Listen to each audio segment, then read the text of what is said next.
Good morning, Millennial Morticians. Thank you for joining me for another episode of this incredible podcast. I'm your host, Jaden Fowlkes, and I'm glad to be with you for another one. The title of today's episode is Time is of the Essence. Time is of the essence. I was recently, apprenticing on a funeral with a licensed funeral director and embalmer, and the number one question that I found that I was answering or trying to figure out or had something tied to do with something else was, what time is it? What time is it? And time as a funeral director and embalmer is extremely important. We have to be on schedule because we are playing a game of chess and not checkers. And so every move we make has to be strategic and it has to be aligned to reaching our ultimate goal, which is to serve the family in a professional capacity. And to relieve them of any stress and burdens that may come up that they don't have the emotional ability to handle at that moment. And so our timing has to be exact. And so when you see your office staff or people at the cemetery or people in other places always asking you, well, what time do you want to be here? Or what's your schedule looking like? It's so important that you have it straight and in line, because the last thing you need is to overburden yourself and have 10 things that need your full attention going on at the same time. So what you have to learn to do is space things out in an appropriate way where they're getting done in good timing, but they're also not putting too much of a burden on anyone, because life happens. People get sick, people get hurt sometimes, sadly. And then this heat, sometimes people pass out, which is going to be a common thing this summer with all these heat waves going on across the country. And as you can see, we're always wearing black. And so those two things don't really mix well together. But you have to be able to monetize your time. And you do that not just by creating a great schedule, but creating a great mental space for yourself to understand that if I'm not here by A, B, and C, then this could happen.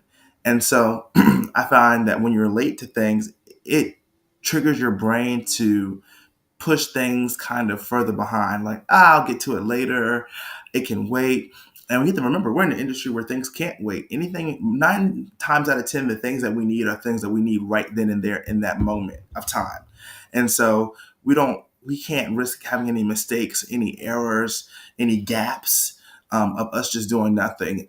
This is one career field, one industry where every day, every hour counts for something.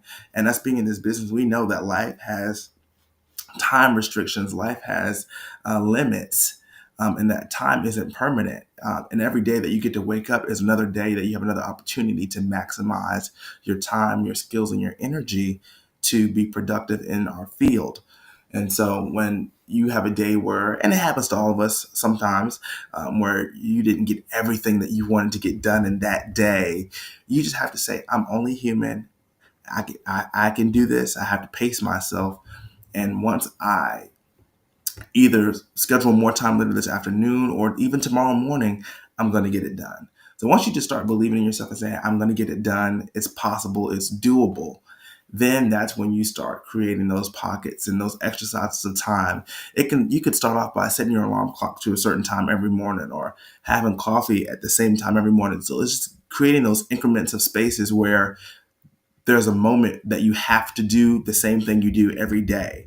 And you keep that moment in your schedule to give your brain the opportunity to say, okay, it's time to jot up. It's time to get started. It's time to get running, because these families need me to serve them at my maximum capacity.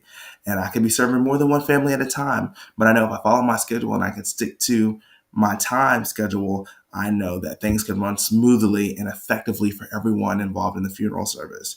And that's what it's all about: serving people at your maximum capacity, giving them your best, your sharpest, and your brightest every day. Well, folks, I'm your host, Jaden Fowlkes. This is the Millennial Mortician podcast, the podcast that engraves. I hope your time is of the essence this week, that you maximize yourself, that you schedule yourself appropriately, and that you give yourself rest as needed. Stay cool out there. Let's look forward to seeing you guys in the next one.